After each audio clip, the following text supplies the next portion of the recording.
right. This is one of my favorite things we do all year round. The Blue Crowbar winning podcast with guest judge Jamie Robinson. Jamie, real quick, how are you doing today? Oh, I'm doing great. I'm doing great. I'm excited to talk to these guys. I love their work. It's also very warm out today, so what's there to be sad about? That's right. It is beautiful out, and this campaign was amazing. Let's introduce the winners here. We got Carolina and Jane. Carolina, lead us off here. Talk to us about you. What role are you? Where do you go to school? What are you trying to break into? Things that's on your radar. So I'm currently a senior at the University of Miami. I actually started out as a psych student, but halfway through I decided that I actually did not want to go into psychology. I love it, like I'm still gonna still get my psychology degree, but I had a friend who did creative advertising, and I always loved to see all her projects. So I decided I think I took like a graphic design class, um, and then I took Introduction to Art Direction, and I ended up loving it. So yeah, now I'm gonna graduate in May and hopefully start working as an art director somewhere in an agency, hopefully. Totally. Jamie, what did you study undergrad? I was an English major, so I just and creative writing minor, and I was lucky enough to get into. There was an ad class, an advertising class that they had like two in my school, and I took them both, and they did this competition, the student competition called the National Student Advertising Competition, and we participated in it. We won. We won first place on the East Coast, and we won first place in nationals. Yeah, George Washington University. But anyway, long story short, not advertising, and I didn't go to portfolio school. I just went right and was lucky enough to get an internship right out of undergrad. What was the brief at NSAC that year? It was for Hallmark and Hallmark cards, and I will say, I don't think our like creative was the best. There was like some kind of thing with flamingos that went like crazy on this one like woman who loved flamingos, but then she found a flamingo card for her. I don't know. That's all I can remember. But I can tell you our strategy was also not the best. And we but we were better than everybody else somehow, or maybe we just got in with our moxie. But yeah. Great presentation skills, I'm sure. I think everybody remembers one of their first campaigns, right? Like that's incredible. Let's kick it over to Jane though. Jane, tell us about you. Where do you go to school? What year are you? What are you trying to break into? So I go to the University of Miami. I'm also a senior, so graduating soon, which is so scary and very nerve-wracking. But I actually was a criminology major when I started at UM, which is super random. And I kind of realized that wasn't really necessarily for me. I grew up with a mom who was a photographer, so arts and crafts and being artistic was very engraved in my brain at such a young age. And I actually took a graphic design class too, and I fell in love, and I was like, this is so cool that I get a grade for creating things. So I switched into the major my junior year, and I've been absolutely in love with it. I think it's such a cool industry to be in, and I'm still kind of learning all the different avenues that you can go down in the industry, but definitely art direction would be more so what I'd want to do, but I'm really open to anything. So yeah, Criminology. Wow. I know. You said criminology? It was crazy. This is a really insane story, but my freshman year, the CIA came to our school, and I was trying to get an internship with the CIA. It was the craziest thing. I was like flown out to DC by the CIA. I didn't end up getting it, and I probably shouldn't even be talking about it, but I kind of realized after that, I was like, I don't think this is meant for me. Like, this is crazy. So yeah. Incredible. Yeah, I mean, that's way different from advertising, but you're good at advertising. You both won the Blue Crowbar. So I'll just put some context out here, and really you two are the winners. Jamie, you picked these two, their campaign, and I will step away. What I will say is every 3 months we put out a creative challenge to really undergraduates, recent grads, and even people that are 3 years or less in the industry that can all participate in this competition to try to like break in and break through to maybe to that next level as well. And you guys, were first place, best in show, hand selected by Jaime. I'll run through the brief real quick. It was for Dr. Bronner's 18-in-1 soap, and it was an interesting one. We heard it was tough, but I definitely want to get your POV on this too. But it was to get single people seeking social approval, whether they admit it or not, who were told and believe that combo hygiene products are a bad look, to buy Dr. Bronner's 18-in-1 soap by showing that social approval belongs to those who make looking good easy. So I will stop there. Jaime, you approved the brief. You helped work on the brief. Jane, Carolina, you spent months on this brief here. I will let you guys talk about it. No, she's going to say that the brief was actually shown to us in class by one of our professors. That's how we heard of it, and we thought it was like really hard because soap is like, soap is great, but it's not very like something that people talk about or we see on like a lot online, like advertising for soap and something that's like super different and creative. Yeah, I would also say too, we definitely kind of strayed away from the brief a little bit. I feel like we didn't really touch that much on the single aspect of it, which we thought about kind of going down that route, making all of our, well, when we present it, people will understand, but the people that he is a therapist to, I guess they all kind of are single in a way, but we didn't really make that such a big part of it. We kind of went a different route, kind of making him more this bad, honest guy to Gen Z, because we believe that kind of Gen Z needs to hear the truth sometimes, and we live in a world now that's very kind of coddling and catered. So it definitely was a very fun brief, and we did kind of take in a different direction, but we really liked the way it ended up, and we hoped you liked it too. Yeah, I loved it. And I did see some really strong parts of the brief in there. For example, the seeking social approval, right? And to stop overthinking it, right? All of that was really baked into your final idea. I don't know if the listeners will have a chance to know a little bit about these guys' idea, but should I ask you guys to kind of encapsulate your idea, or do you want me to say? Whatever you can share. You guys say what your idea, the core of your idea was. Our idea came from, well, like I said, we kind of believed that Gen Z today, we live in this kind of more like coddled world, and we thought of how do we portray Dr. Bronner in like an interesting and fun way. And we thought of portraying him as this therapist who kind of tells Gen Z the perspective that they're missing, like the brutally honest side that kind of everyone walks around. But this guy, Dr. Bronner, just kind of goes right to the point and hits these clients right in the heart with the truth. And we did kind of want to portray the soap aspect, like about Dr. Bronner's, which is kind of at the end of the radio spots where he kind of admits that he may not be the best therapist, but he is kind of this soap expert, which we kind of felt that it kind of was very interesting and kind of took a turn. You wouldn't really expect that to happen. And yeah, it's kind of our main idea of our radio spots in our campaign. What I really liked about it was he was basically making the tough stuff in life simple by just being direct. Mm-hmm. When a girl calls up Dr. Bronner's and she says, my guy was with his friend, quote unquote friend, until like 2 a.m.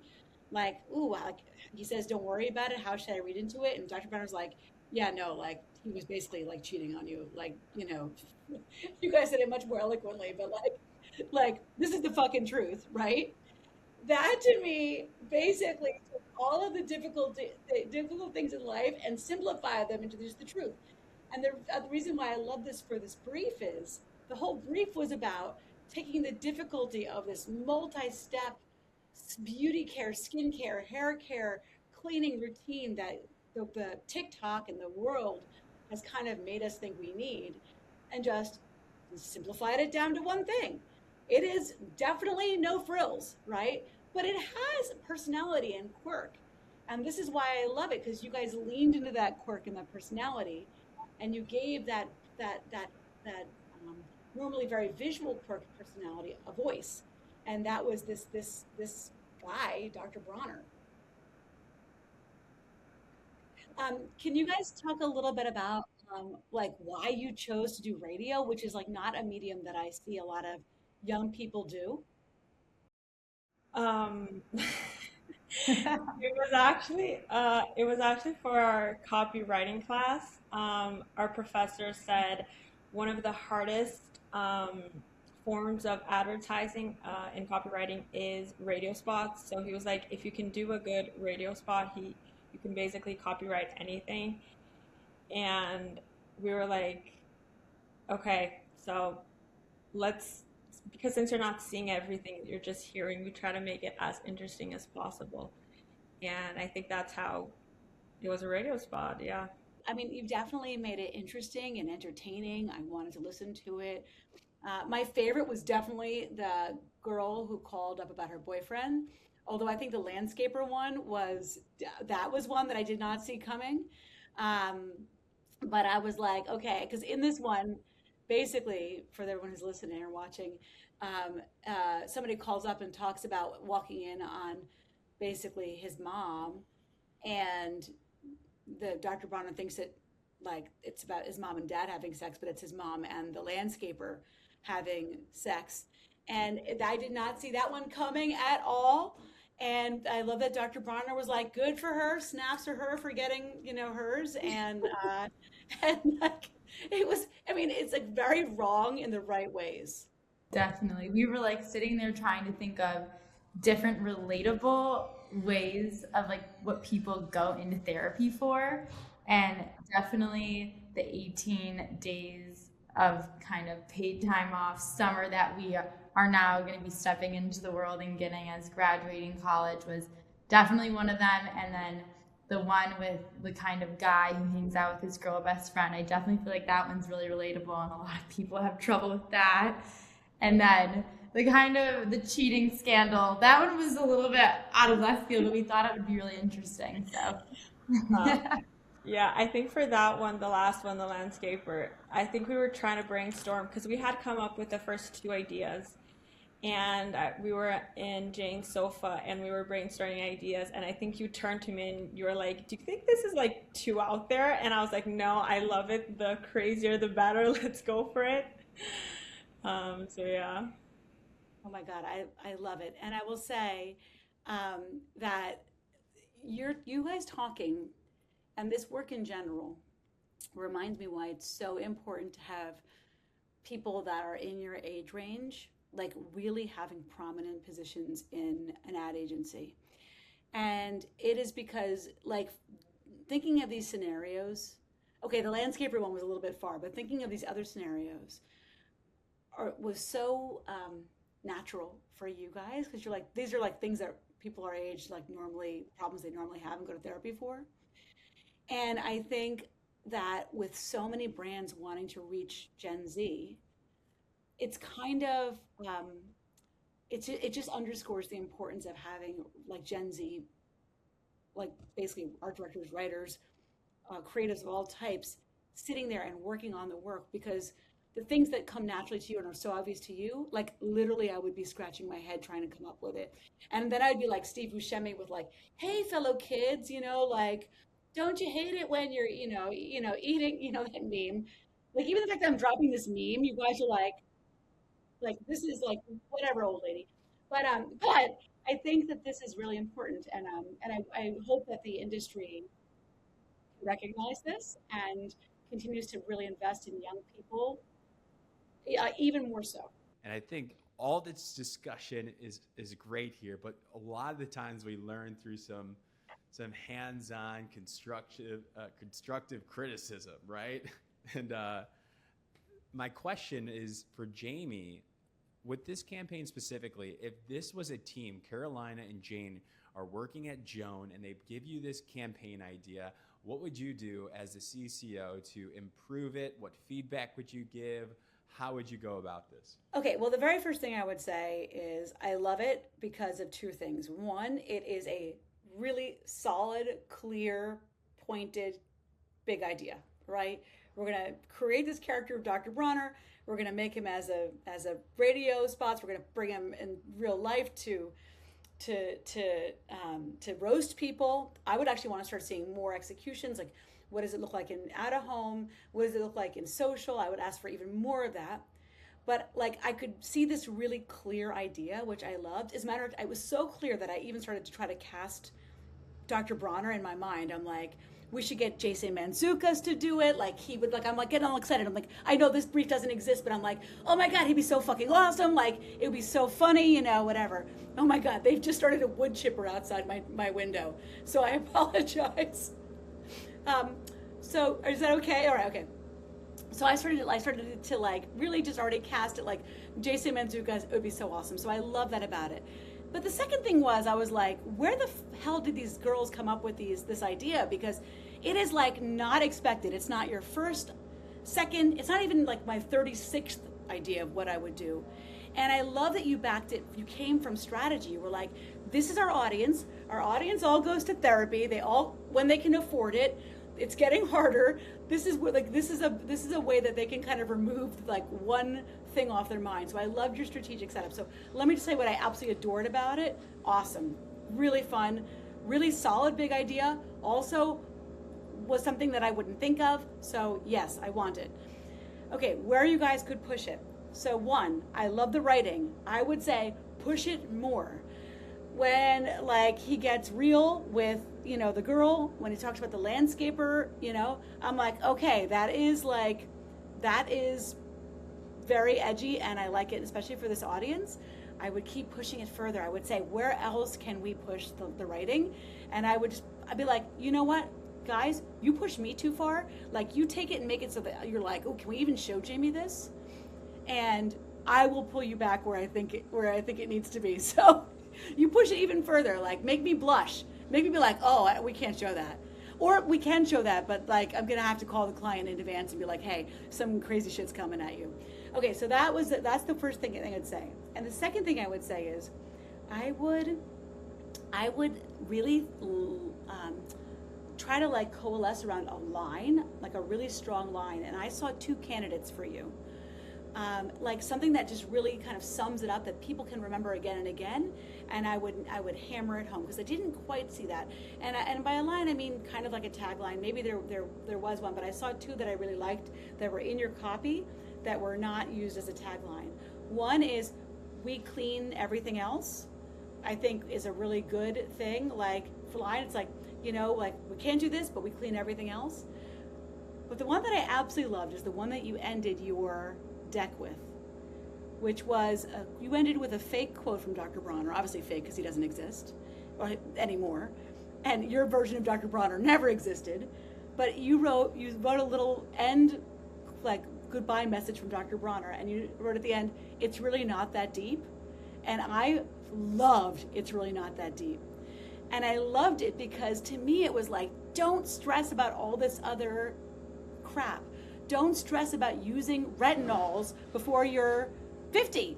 Don't stress about, you know, like 17 different moisturizers. Don't stress about, do I have the right cleaning products? Don't stress about, does my place smell like, you know, like I don't know, like garlic. Like, don't stress about all of this stuff that the world and society wants you to stress about.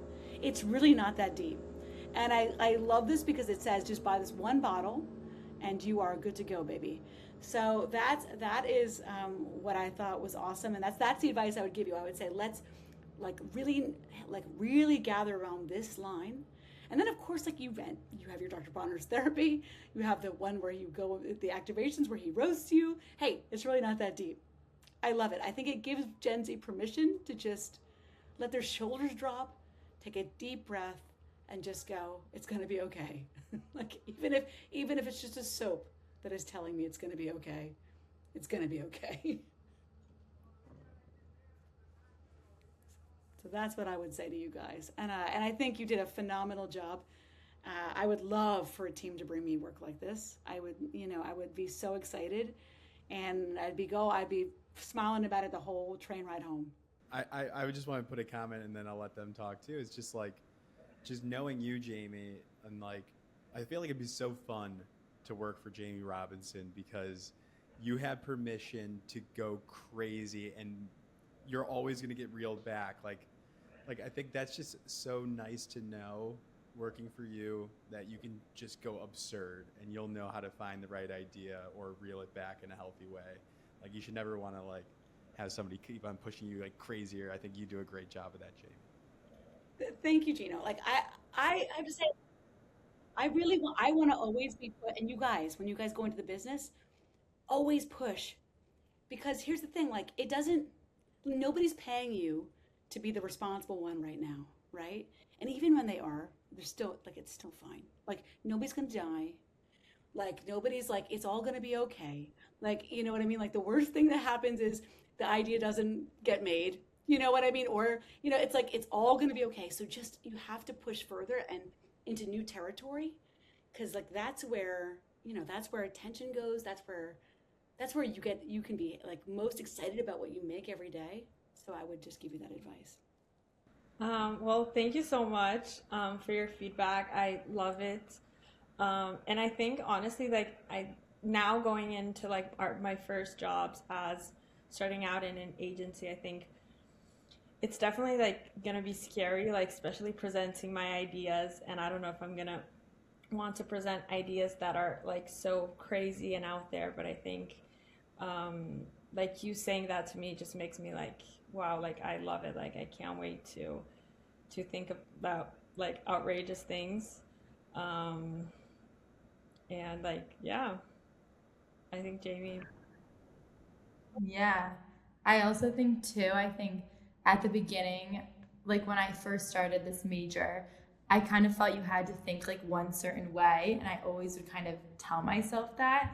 And over time, throughout my time in this major, I've really started to realize like the crazier and weirder you get, the better feedback I've been getting, and people enjoy it and like it more. Because I think being weird is something that we're all weird, and we all like hearing weird things and doing. So I think I really appreciate that, because I think it's so true.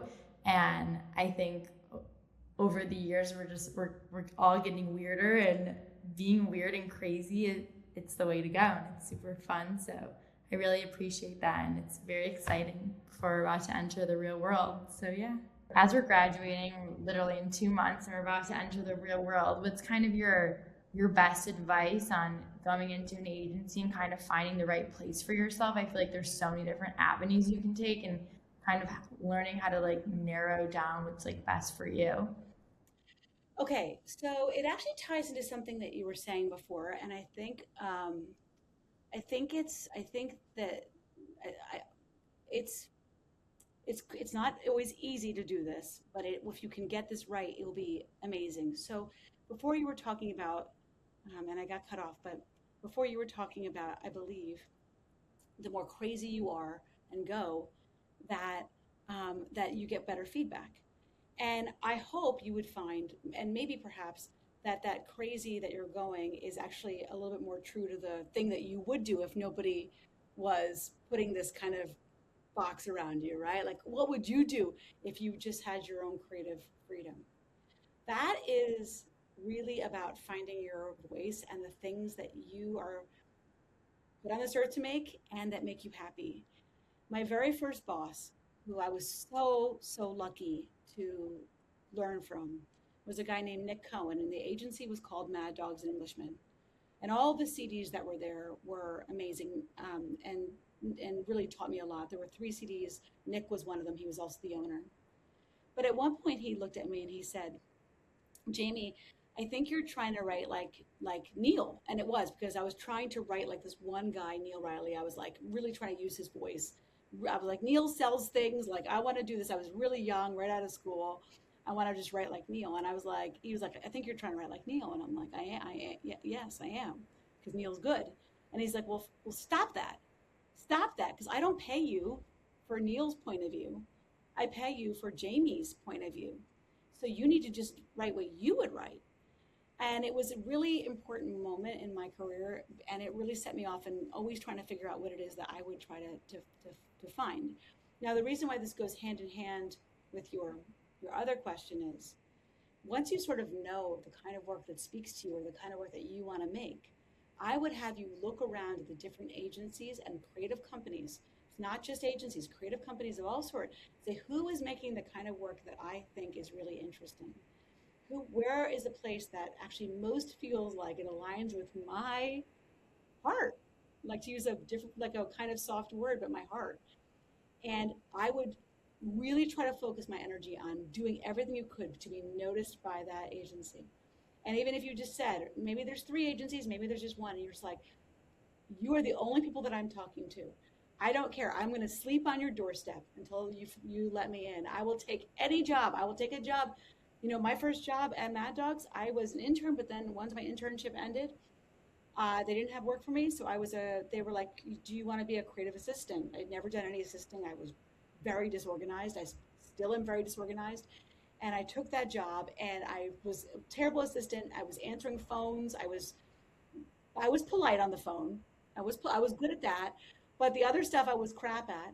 And I just try to get more and more briefs, but I knew I wanted to be there. I wanted to be among those people. I wanted to be in that environment, and it changed everything for me. So I would say I could have gone to someplace much more square. I could have gone to someplace much more, I don't know, there was no tech back then. This was like back in the Stone Ages, but I managed to find my way to this place. And once I got in there, I was just like, wow, I will do anything to stay here. And it really changed the trajectory of my career. So I would say, look where you want to go, and really focus on it, and let them know, because agencies are excited for people that really want to be there. You know, the world is getting more and more jaded. So to be excited and hungry and want to be somewhere specific, it really will stand out, guys. So I would give you that advice. Thank you. That was great advice. I really appreciate it. I really do. You're welcome. It's the truth, man. Everybody I know that has done that has been really happy. And everybody, you know, at some point you have to make some money. I get it. But everybody I know that's gone for the bigger paycheck at any point in their career versus where they wanted to be creatively has actually over time managed less of a paycheck, because their career stalled out because they were unhappy, and they were like, this is not what I want to be. Never chase the money. Literally, money comes later. Exactly. Wonderful. What do you say we use the rest of the time off the record, bonus time for just the winners here? We'll wrap up this podcast. Is that okay with you, Jane and Carolina? Perfect. Cool. Okay. So Well done, you guys. Absolutely. Well done. I just want to give a shout out again to Carolina and Jane here. Be on the lookout. They're going to be breaking into advertising this May, I'm assuming, maybe even sooner. And great art directors in this industry. So if Jamie doesn't hire them, be on the lookout. Just might.